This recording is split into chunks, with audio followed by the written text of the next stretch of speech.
Hi, everyone. Thank you for joining me today for another CASEpeer Expert Advice webinar. This is where we bring in leaders in the legal industry. I'm Gabriela Cubeiro, the CEO and co-founder of CASEpeer. We're practice management software built specifically for personal injury law firms. And my guest today is someone who I've admired for a long time, Reza Torkzadeh. Reza is the founder and CEO of Torklaw, a thriving personal injury law firm that started out here in Southern California, CASEpeer's neighbor. Reza's people-focused, innovative approach to organizational leadership has allowed his firm to scale nationwide. Torklaw has been named to the Inc. 5000 list of America's fastest growing companies, and he's been awarded Best Places to Work. Reza is also the co-founder of LawWorks, a shared workspace for law firms and legal businesses, and he's published 2 books.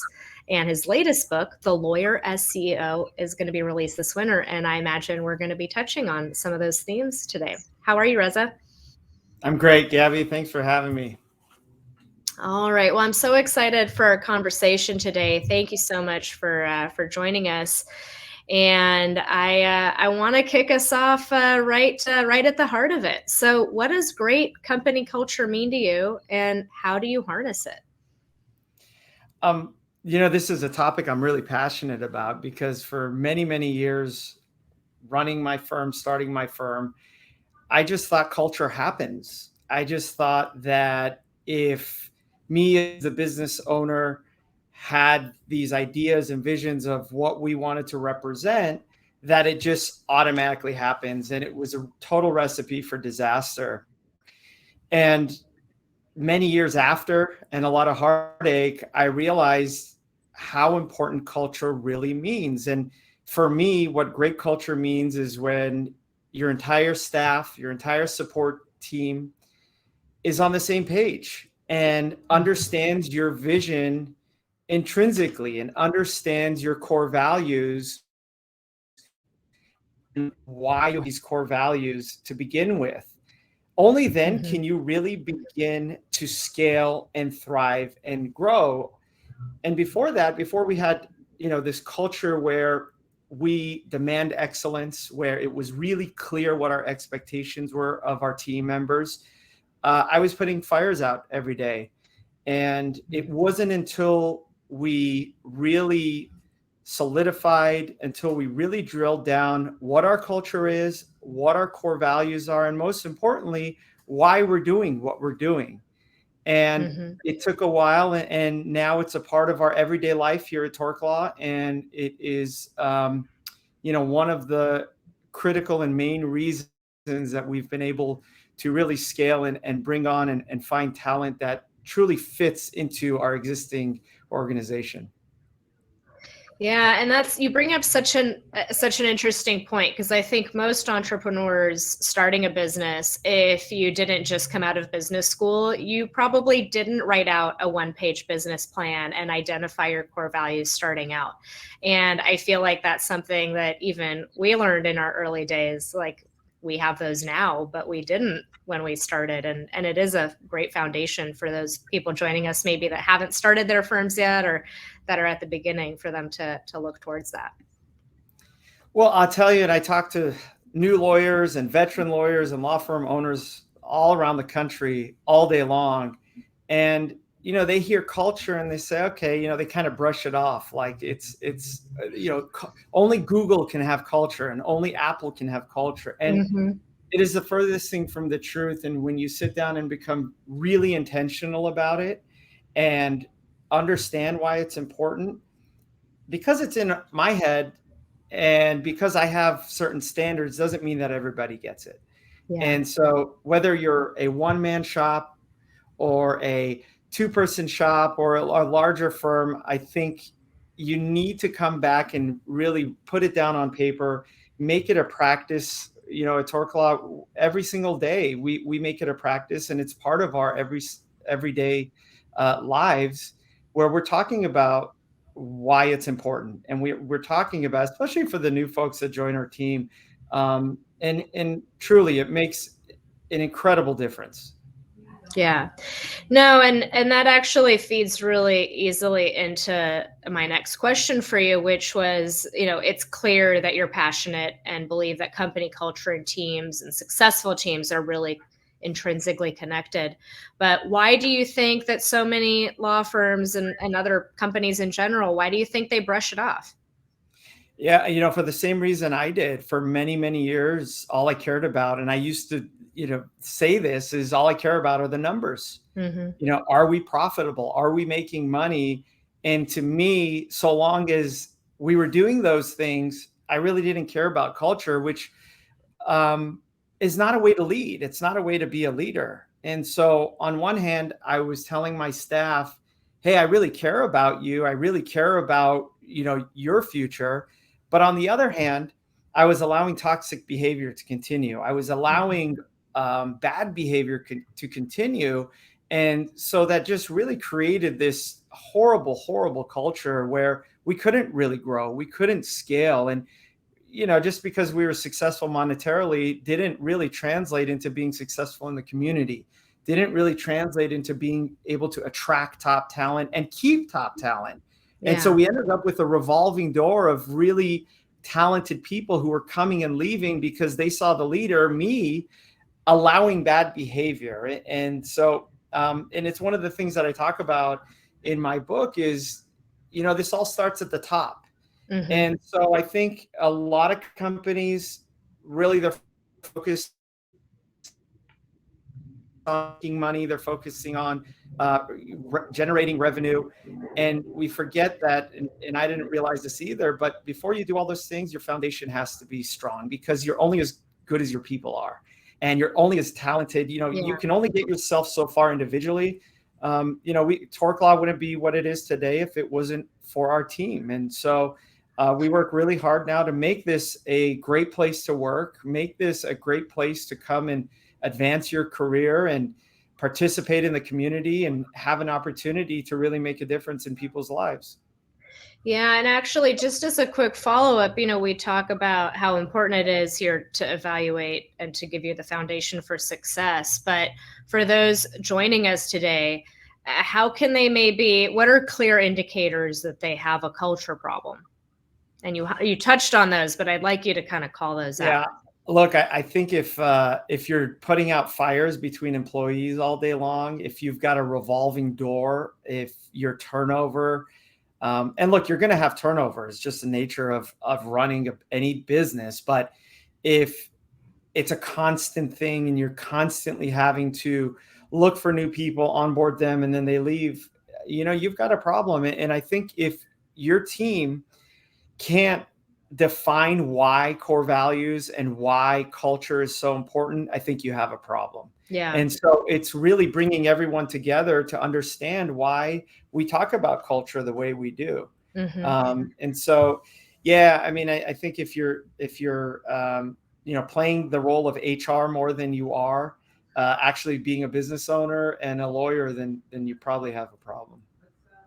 Yeah, and to the turnover point, one thing that I have found, and I've heard from other business owners too, is, turnover is normal, as you said, but if you have turnover, maybe that happens in packs, right? You have 2 people, 3 people, 4 people leave at once, depending on the size of your firm. That's a symptom of something larger going on. And thank you, Josh, for chiming into the chat box. Yes, everyone, there is a chat. Please ask questions, chime in. We're here to make sure that you guys are included in the conversation. And although I've got questions for Reza, we'd love to hear from the audience as well.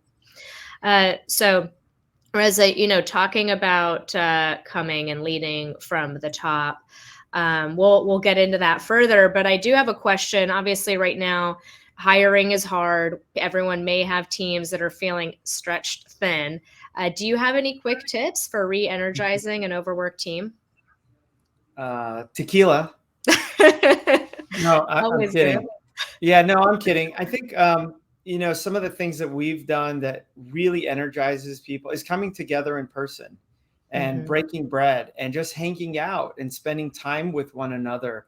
This has been as unusual as a time probably as ever. We now have staff spread across multiple states around the country folks who we have never even met in person. And so we try to get together as often as possible. And I think that there is something totally irreplaceable and invaluable in coming together as humans to talk about regular life stuff. Mm-hmm. And to be able to learn more about each other personally. So it's not always work. You know, I think about some of our legal assistants who have to order medical records all day long, and that's all they do.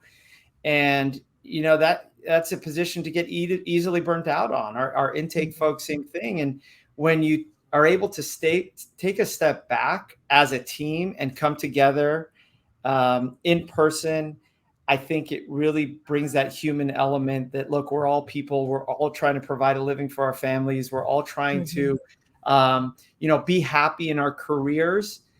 That has been the number one thing that has really recharged and energized, I think, our team. And lastly, there has to be balance, right? I mean, we've got folks on our team that will work 100 hours a week if nobody tells them to take a break.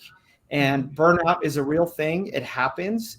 And I think it's important to stress, at least in a leadership role, how important it is to have balance, how important it is to take time off and take care of yourself. And, you know, sleep is a really big one for me. I think sleep is a game changer. Exercise is really important. And really self-care is one of my top priorities for the firm. And I make that pretty well known. Yeah. And I think when we talk about leading from the top, setting that example and communicating that is really important so that your team also knows it's okay to do those things, right? Giving them permission by setting example. Yeah, totally. And look, communication is so important, right? I mean, don't assume that everyone on your team knows something. Don't assume that they know what your expectations are. Don't assume that. And so, you know, openly communicating, regularly communicating to the point of exhaustion for the leader is okay, as long as, you know, everyone finally understands, everyone gets it, and there are no questions about what, you know, your position is as a leader on certain things. I have a question. Do you guys do weekly meetings with the whole team? Obviously, it sounds like you've got team members that are virtual. How do you bring the team together? In what kind of ways are you passing these messages and culture through to your team? Yeah, it's a great question. So we try to do an all hands meeting via Zoom, cameras on, once a month. We try to do that to bring everyone up to speed. So, and we make it pretty thorough and elaborate, and it's a required attendance. But our teams, our management teams, meet daily with the rest of the crew, and we require the cameras to be on. We use Slack for communication, and it's been an amazing tool for us because it allows instant real-time communication with total transparency. And so there are add-ons you can use, and we do one called Bonusly, which integrates right into Slack, which allows us to share wins. So X amount of team, you know, this person did this for me today and delivered X, and then they're required to give points. And it's a great point sharing system, recognition for the staff. And I think the person who is making that recognition, you learn a lot more about that person than the person receiving it. And so we'll surprise the staff with deliveries of cookies or care packages. We are now doing happy hours monthly in person. And we try to keep them engaged, and we try to pull them out of that, you know, isolation of working at home. Our entire team is still remote, with the exception of our reception staff who's in the office, but the whole team is still remote. Yeah, and you bring up a really good point with the videos on, and that's something that we did at CASEpeer as well. And by the way, I'm sharing that link to Bonusly for anyone that's interested. But the videos on, if your firm is not doing that and you're remote or you have a lot of virtual meetings with your teams, the video is essential. First of all, it allows you to evaluate health of the employee. And I'm not talking about their physical health, although certainly that helps. But hey, are they waking up in the morning and putting clothes on, right? Like to some extent, like you want people that are work ready, even if they're working from home. And that doesn't mean they need to have, a 3-piece suit, but just someone that's making themselves look presentable every day is going to be in a better headspace for work than someone who's not. And the other piece that we really found is that it makes a huge difference staying connected. I mean, for us, when we come together, I mean, sometimes I run into someone I haven't seen in a year. We also have a lot of remote staff that have moved because of the pandemic and things like that. And it feels like I just saw them yesterday, right? Versus I know a lot of people that are working at companies that don't have that video policy, and it's a different experience. It's a lot more isolating. Totally is. And, how easy can it get, working at home on your couch in your pajamas all day long? I mean, that, that can become a problem pretty quickly. I think probably everyone that tuned in at least had a day or two last year where we all felt that a little bit. It's, you can get too comfortable. There is such a thing, right? So I have another question for you, digging into the leadership a little bit more. So does great leadership have identifiable characteristics, at least in your perspective? And if so, what are they in your opinion? Yeah, I mean, I think there are different styles of leadership for sure. I'll share with you, mine. I mean, I think you lead by example. You set examples of behavior. You set examples of risk. You set examples. For me, my number one priority is to take care of my team, right? To make sure that we are growing as a firm, to make sure that we are respectable as a firm, to make sure that no matter what happens, everyone is getting paid, and they're getting paid on time. And so I think for me, leadership is putting my team first, and actually doing those things, right? Not saying, hey, I care about you, but then not really. I only care about the numbers, right? So one of the first things I did when the pandemic happened and we were all remote is we had an all hands huddle on Zoom. And I made it very clear that no one was going to get laid off. And I made it very clear, this was like maybe a week into it, very clear that nobody's salaries and pay are going to be decreased, because you have to think, I was thinking just from my perspective, I was really worried about the firm. I was really worried about my kids and my family. And my team had those same concerns, but maybe even worse. Maybe they were worried about losing their job. Maybe they were worrying about the firm downsizing and cutting staff. And so I realized that I have to make it clear that they don't have to worry, because I do have their back, and they don't have to worry about losing their jobs and where their next paycheck is going to come from. And what that did in return, they didn't have to worry about that piece. And what they were now worried about were our cases and our clients. And everyone doubled down, and everyone worked extremely hard to make remote work for us, because they knew that I really had their back. And that's the type of leadership I think that really makes a difference, is when someone knows that you are going to go to bat for them, you are going to sacrifice to make sure that, they can continue what they're doing. By real example, I think those are the things that really make a difference. And it's kind of putting money where your mouth is, right? Is the expression. I think that there's a lot of people that lead by repeating the things they've read in books or heard somewhere, but it's not authentic to them. And then they're not putting it into practice, and people can feel that, right? And people respond to that. Absolutely. Yeah, absolutely. And one follow-up, and I will get into later what advice you have for people, but a follow-up to this would be for people that maybe are sitting and listening thinking, am I a leader? I don't know. I mean, are these qualities that people can nurture in themselves? Are these qualities people can learn? Well, yeah, I mean, I think so. Look, I never thought of myself as a leader, and maybe still to this day, I have a little, kind of self-conscious about it. And I think what happens is you deal with situations and circumstances in ways that people might admire.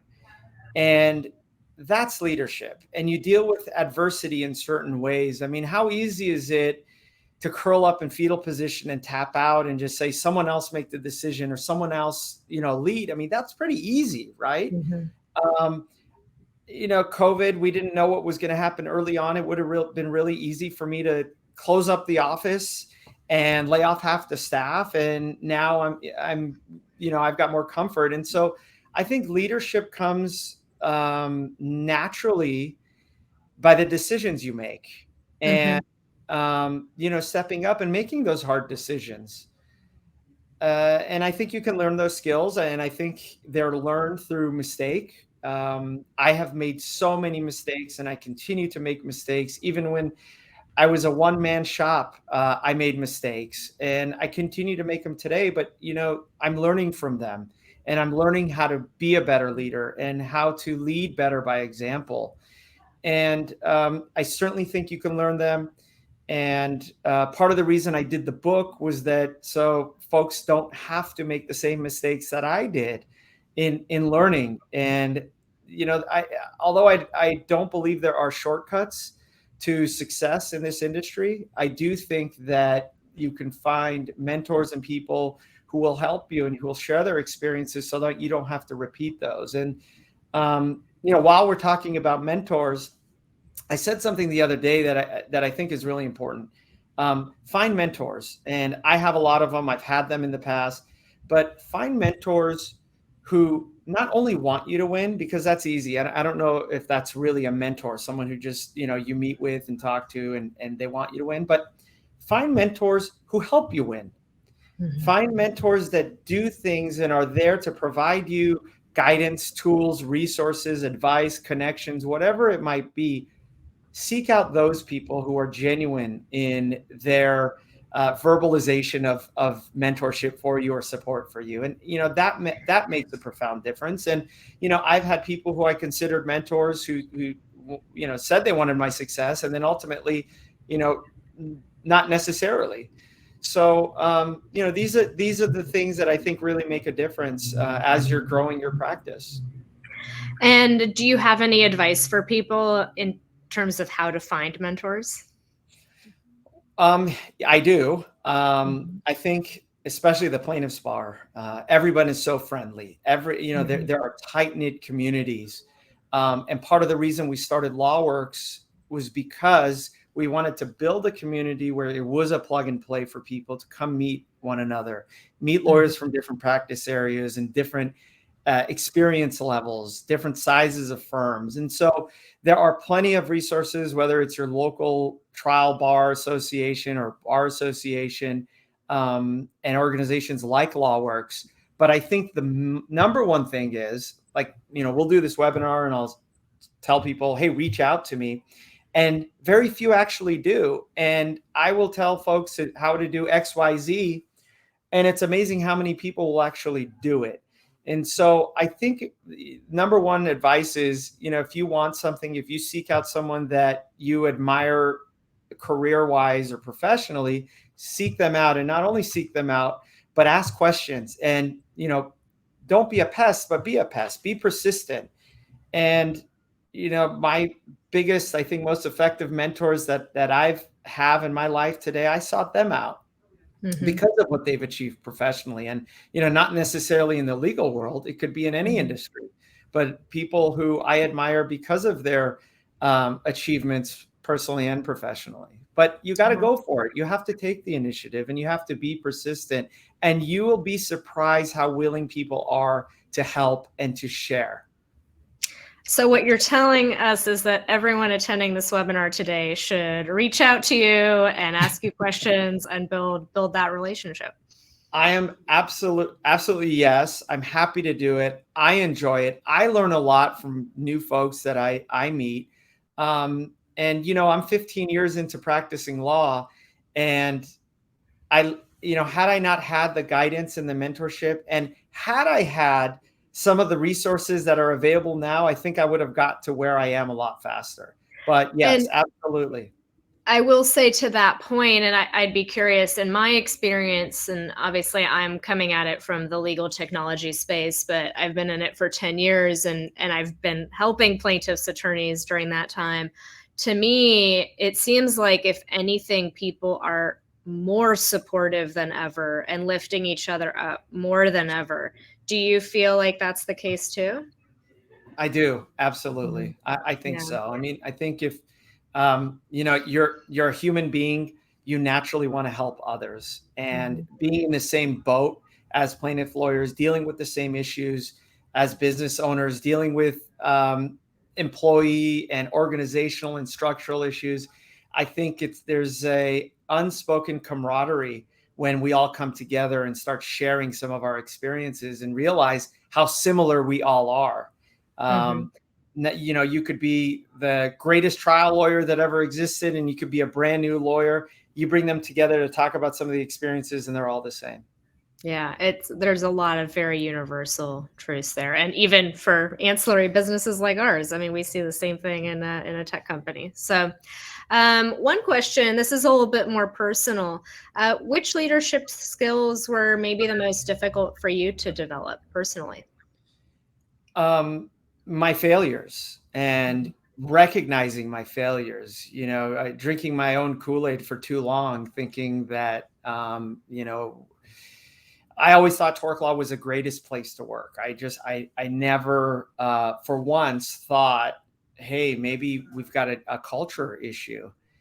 And I think recognizing my failures and being able to then admit my failures was originally very difficult for me to do.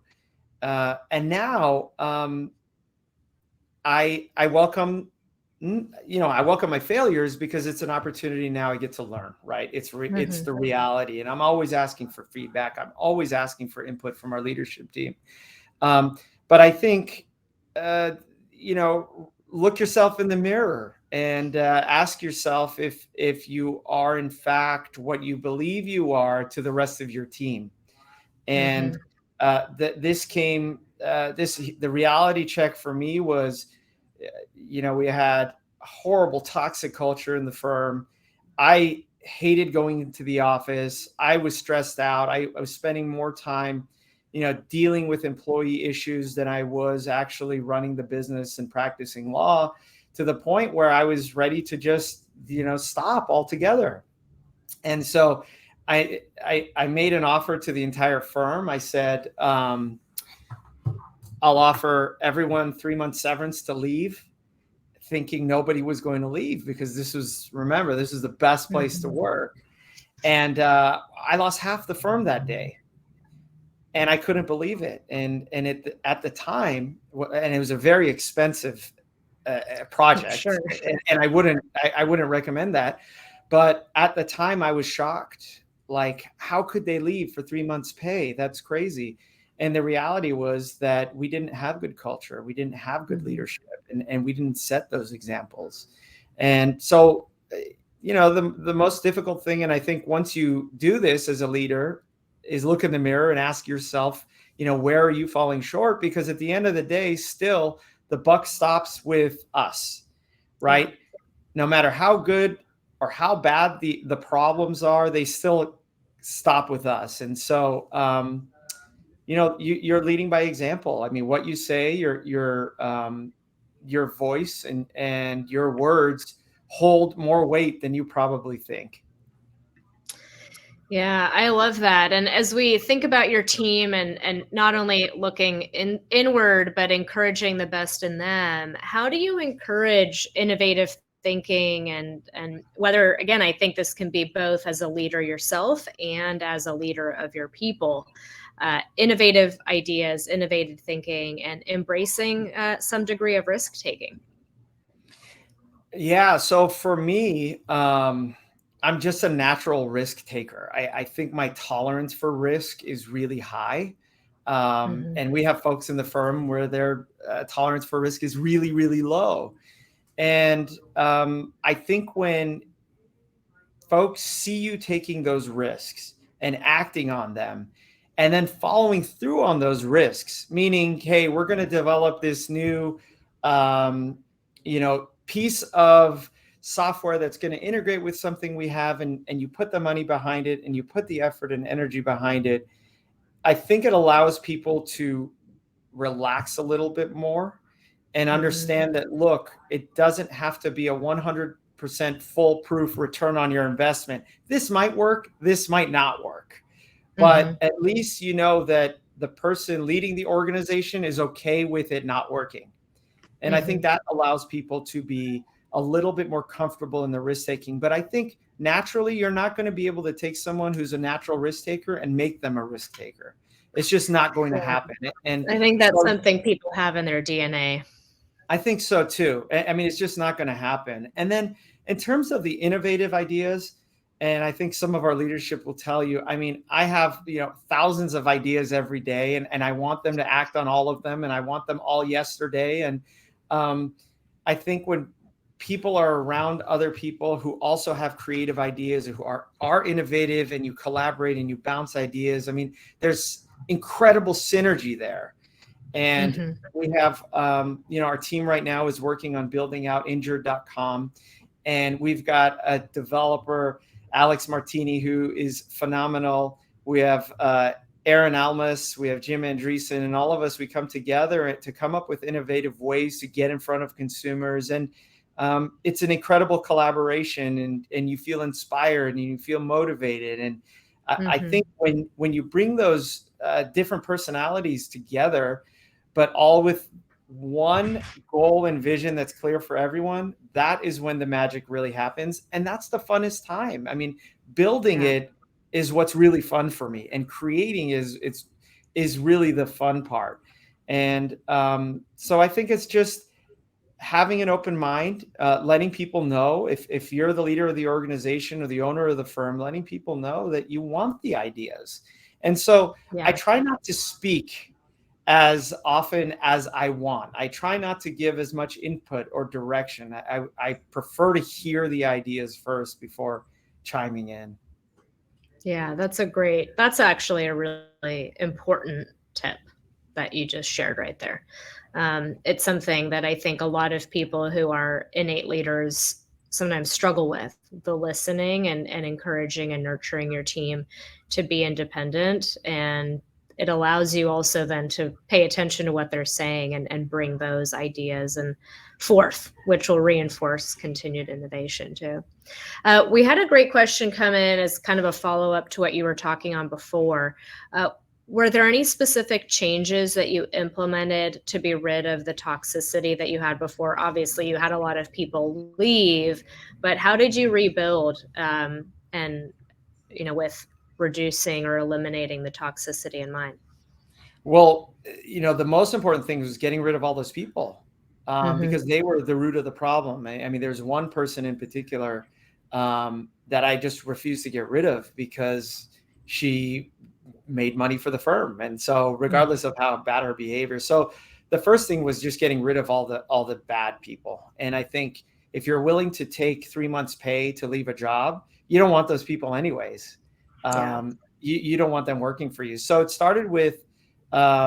really started with me and recognizing where I failed in making culture a priority. And then the second thing was getting rid of those people. And, this is, and a lot of it came down to hiring, right? And so hiring, this is how we used to hire people. We put up a job post, we get 500 resumes back. We would pick one or two, and maybe it was someone who had experience, maybe it was someone who was working for a competitor, and we automatically assumed these people were great. We bring them in for an interview. They interviewed really, really well, right? And then 2 months into it, you realize this person's wrong and this person's terrible. And so we changed our hiring process totally. And we made it more an advertisement for the firm and who we are and what we represent and why our values are so important than we did a job posting. We went from, hey, what can you do from us, to this is who we are and this is what we can do for you in your career. Mm-hmm. And you have to make that a priority. We finally put down our values and our culture and our vision on paper and shared it with everyone. We never had that. And Mm-hmm. we just now make it a part of our daily lives. So it takes a lot of work to do this, but you have to be intentional about it. You have to make it your own, right? Your core values and your vision are going to be totally different than mine. So be Mm-hmm. authentic about it. And if you're authentic about it, share it with the firm, believe in it, and then watch what a difference that makes. You will lose people who don't believe in your vision, which is okay because you don't want those people anyways. But you are going to gain loyal, committed, dedicated team members who share your desire to win just as much as you. Yeah, and I think that's one of the biggest mistakes people make is that they have a fear over losing people who aren't actually working for you, right? And then I see it on the case management side, right? People are paying for software they're not using. And I say, well, if you're not using it, it's costing you money. It's the same thing with team members that are not helping your cause. And yes, there might be work that you're doing. And yes, it will stretch you a little bit when they leave, but the minute they walk out the door, it's a breath of fresh air. Yeah, Always. totally. I used to beat myself up when people left. I was like, oh my gosh, how can this happen? But you're pruning the trees and you end up becoming stronger and finding, people that really fit your organization. And I always talk about building a championship team. And when you look at the NBA and the NFL and Major League Baseball, I mean, so much goes into they're building these championship teams. And you have to have all the right ingredients. You have to have all the right players. I mean, look at the Lakers. They've got every all-star in the league and they can't win. Yeah. And it really comes down to having the right formula and having the right people. Yeah, that's a great point. So we've been talking a lot about team building. We have another question that I think is great that's asking about solo attorneys. So if you're a solo starting out, can someone operate a successful one-person personal injury firm, or do you think support staff is necessary? What's your take? I think you absolutely can as a solo with no staff. I did it for many years. I was the receptionist. I was the trial lawyer. I was the marketer. I was all of it.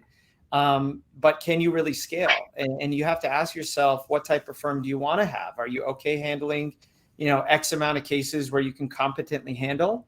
Or do you want to scale your firm?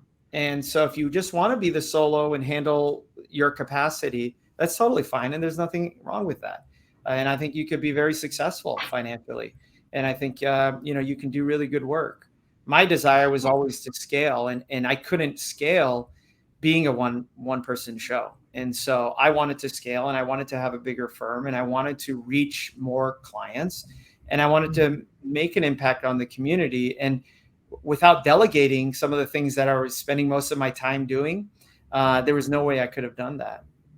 Yeah, the other piece too with solo firms, and Reza, I think you'll agree with this, is there's more technology than ever that can help people run a successful solo practice, whether it's automated virtual receptionists to obviously tools that help you automate, document generation, things like that. Just, it's a great time to be a solo attorney. It's easier than ever. Yeah, absolutely. Yeah, I agree. Yeah. So let's talk a little bit about the book, which I'm really excited about. I have a few questions about it. First of all, can you tell us, it's called Lawyer as CEO, right? Yes. And can you tell me a little bit about what inspired you to write it? Yeah, so it was a couple of things. Books have always inspired me, right?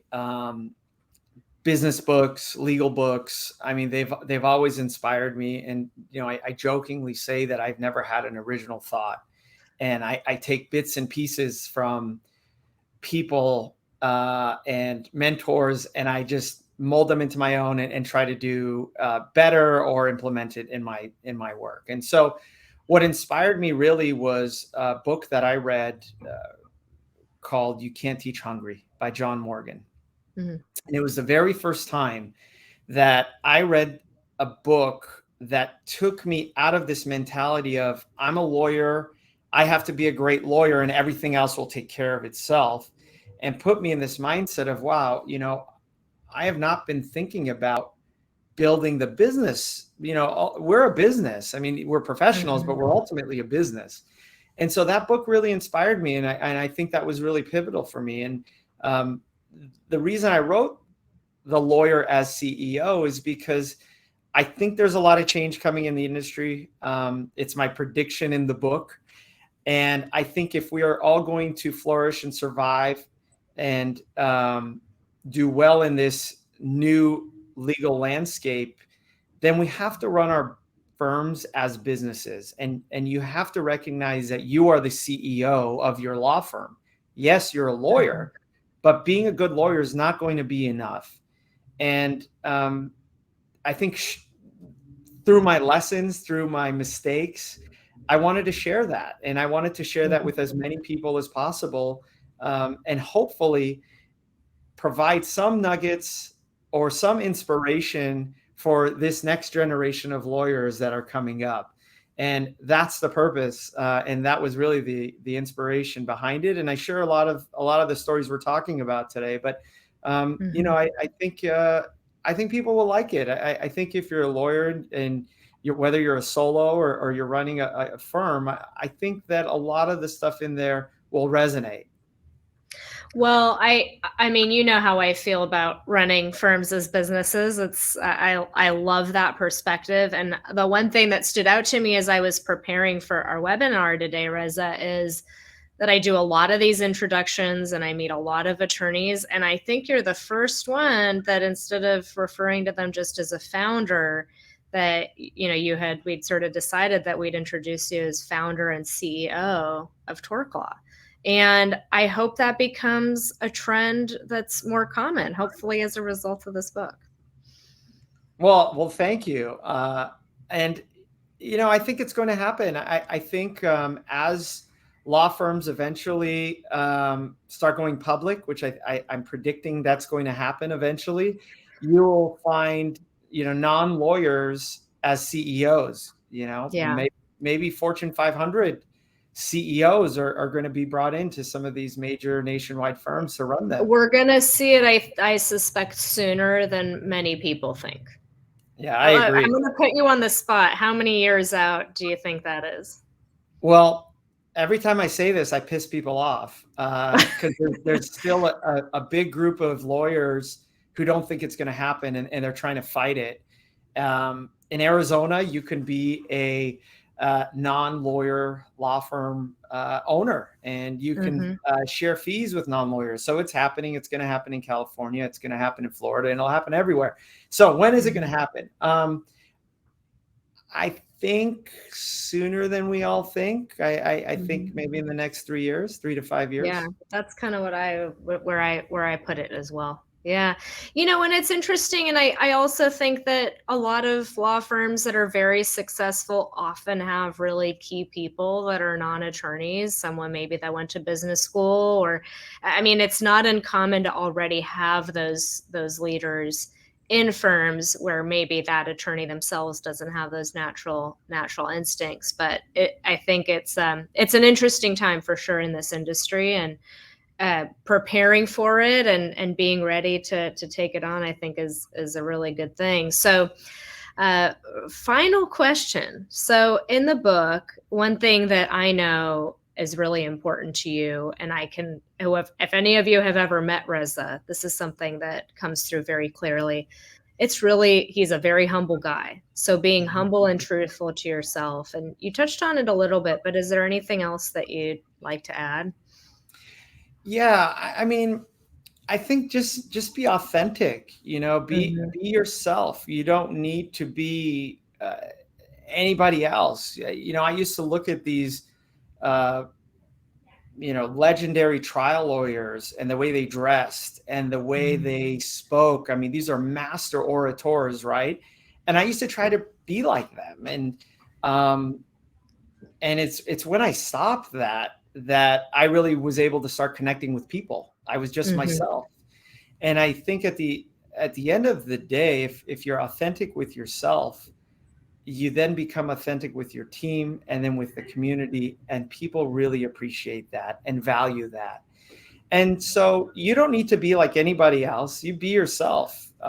You create your own world. You have that ability and that power to create any type of organization that you want. And again, through mistake and through my failures, I just learned that uh, I'm not the smartest person in the room. I try to hire people that are a lot smarter than me, for sure. And I just try to be authentic and radical authenticity is one of our core values at the firm. And so, just be yourself, be a human being, be good to people, and be kind. I've got 2 little girls, and we've got a sign in the front of our house right now that says "Be kind." I mean, just be a kind human being. There's enough stuff that we all deal with, where internally in our community, it's okay to be kind to each other. Yeah, that's, I think, a really good lesson. And the authentic piece, I was smiling so much because I think that everyone, when they start their career, if they've had bosses that have left impressions on them, right, you think that that's the way that you have to be. And from my own experience, I can also say that you have far more success being yourself than you do trying to be someone else. And Reza, hearing you talk about that as one of your core values, the first thing that struck me is how meaningful that must be to your clients. Because if that's something that you're not only, representing in your own day-to-day, but also inspiring your team to be that authentic, clients are coming to you, and that must be coming through in every interaction that they have with your firm. It absolutely does. And I have this saying that we are a customer service business that happens to practice law. And so we're not a law firm that strives for good customer service. We're a customer service business first that happens to practice law. And that means that every interaction, every phone call, whether it's our clients or defense attorneys or insurance adjusters, we're professionals and we're kind and authentic, and it does. I mean, it makes a tremendous difference. I love that. So I'll encourage people to ask questions if they've got any questions that they want to ask while you're online. But I also want to give you the opportunity to tell people where they can find you, and where what's the best way that at some point they can get Lawyer as CEO as well. Yeah, so the book looks like it's coming out in January, and Exciting. you'll be able to get it, wherever they sell books, Amazon, Apple Store, hard copy, you can order them. Or, and then you can also reach out to me, please. My email is right there. Follow us on social. I think some of the stuff we do on social media is kind of cool, and we're able to connect with the community that way. And it's been really fun doing that. And then, of course, LawWorks, which is a co-working space that we started in 2019. It was my wife's idea. I say we, the other founder is my wife.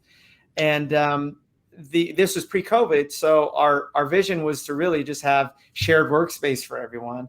And we were shut down for the majority of the year. And what we're trying to do now is bring everyone into real time through technology, all of the members, where they can collaborate, they can refer each other cases, they can work on cases together, they can share ideas on how to market, how to build their law firms, how to grow their law firms. And it's an amazing community of super, super talented people. And there's a very, very low barrier to entry. So no matter where you are in the country, if you're a lawyer, check out LawWorks. I think that what you will learn there will make a tremendous difference and have an impact, meaningful impact on your practices. Well, first of all, I had no idea that that was something that came from your wife. I love that, and I'm glad that you gave her a shout out here, Reza. And the other thing I wanted to highlight is for those of you maybe wondering, I know that you guys have locations, a few locations here in Southern California, but you have a very active Slack channel, right? And that's where you have a lot of these attorneys meeting each other, sharing insights. And is that where if someone's, let's say they're in Florida or Texas, is that where they can come together and engage with the community? Yes, exactly. Absolutely. Yeah. And I will say our second location in LA will be opening in January too. So if you're in LA, that's happening. But I think the idea is to be able to bring attorneys from all over the country to share ideas and to collaborate. Mm-hmm. I love that. Well, Reza, thank you so much for joining me. I know that your journey, it's been such a joy to watch you from, just as from the outside and now to know you a little bit better. I really admire what you've built and what you continue to build. And heck, I'm sure at some point you'll be, a tech company founder. I have no doubt that that's in your future. So really excited to see where the next 10 years takes you. Thanks, Gabby. And thanks for the opportunity. And, thanks to the listeners. I never imagined that folks would want to hear what I had to say. And the response is incredible. And so just thanks for the opportunity. Absolutely. Thank you, everyone. I look forward to seeing you all here again next month for another webinar. And Reza, thanks again. It's always a pleasure. Thank you. Thanks so much. Bye, everyone.